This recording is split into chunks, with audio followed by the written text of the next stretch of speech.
You're hearing today of the Panjim, all the people of it. You started this new initiative, which is every Monday you'll be hearing the resident of Panjim. Yeah, see, there are a lot of initiatives.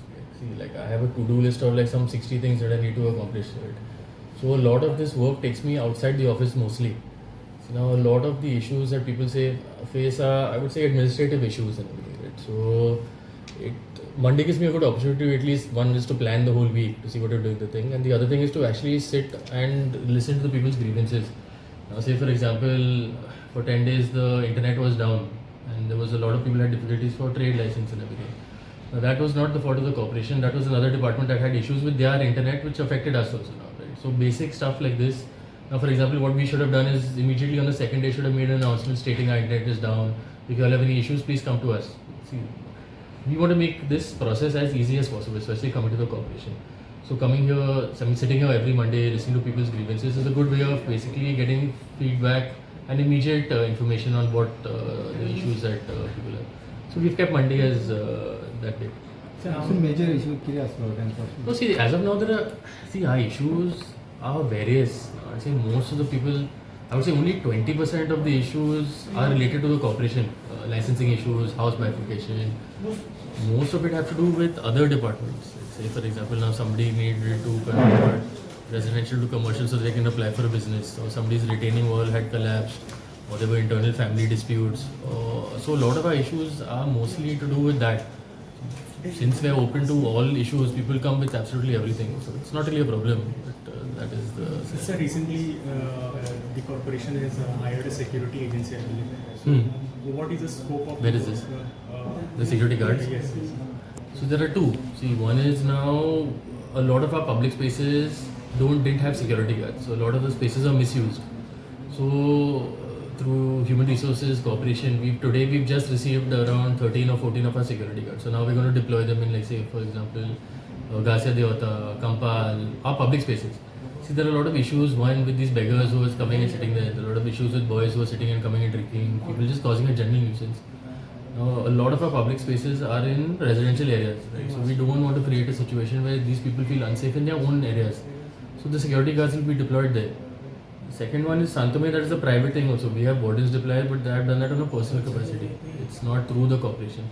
See, the government is looking to increase tourism numbers and all, very well and good. It's fine. A lot of people are dependent on tourism. Like I myself have hotels also, so I realize the importance that it has in terms of generating employment for the city and everything else. Now, what we in Santomé in particular, I have an issue now with the way these tourists behave in those areas. There are now 70% or 80% of those people are senior citizens. These people are looking forward to spending their time just in peace. They don't want to do anything in particular. They just want not to be worried.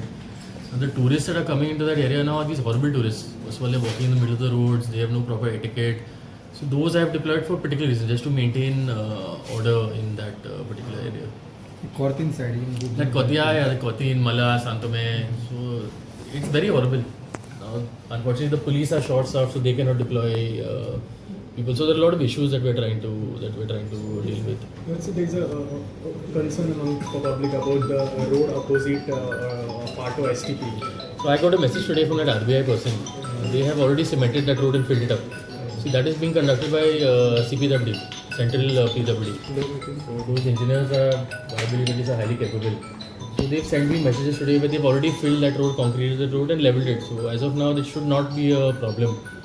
I can ask PWD to go and just check and see whether the work has been conducted properly. But aside from that, I think that issue is okay. Sir, also the service road opposite Central Library has been occupied by the builder who is constructing that mall. DLF? Yes, that I will check and see what that I will get over. That I will check. You want the LIC building or the machine? crack केलं सायरनच्या building. That has been this thing. Okay.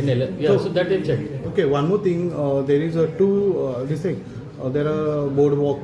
Last time you said you'll be removing. So few one of the member who have already one of architect. Who, Gerard, no? Yeah. He so wanted that to be. Yeah, he had come to meet us also. So he said that he wanted to basically renovate the space and to use it as a space to educate school children about the ecology of Panjim. So as of now, we've put that removal on hold because I have another meeting with another agency. I would say agency with another association. They had also spoken about renovating that area as a form of CSR. So I've told Commissioner to place that on hold as of now. If it can be saved, we want to save it. The thing is that property had started sinking and the cost of maintaining it would be too expensive. But now if these people have stepped forward, then there is no reason for us to demolish it. So we will look towards maintaining it, and then whether there's a tender for to maintain it or not, we'll see later. CCP is interested in this. Yeah, we are very much interested. I have a meeting on Wednesday now with the members of that association to check and see whether they want to take it up. So that body had approached us after you all had put out the news. So it's good to see that people are concerned. So if it works out, then we will ask them to renovate it, and then if Gerard is interested in managing it under a tender, whatever, we'll have to issue a tender.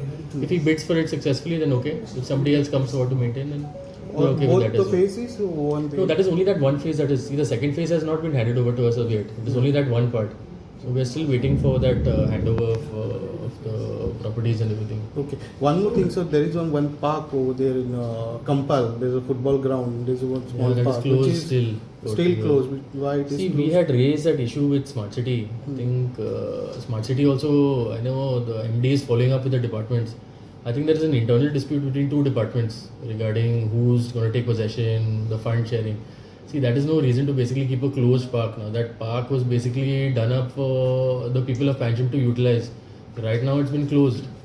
So MDA is pursuing the matter. So I'm just urging those other two departments to basically come on board so then that the park can at least be opened up to the public.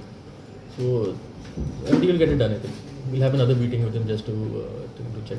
Okay. Panjim is ready for the monsoon, sir? Yeah, I mean, we have a little bit here and there that's left to be done. But apart from that, everything looks okay. Yeah. Okay. Thanks, sir. Yeah, thank you.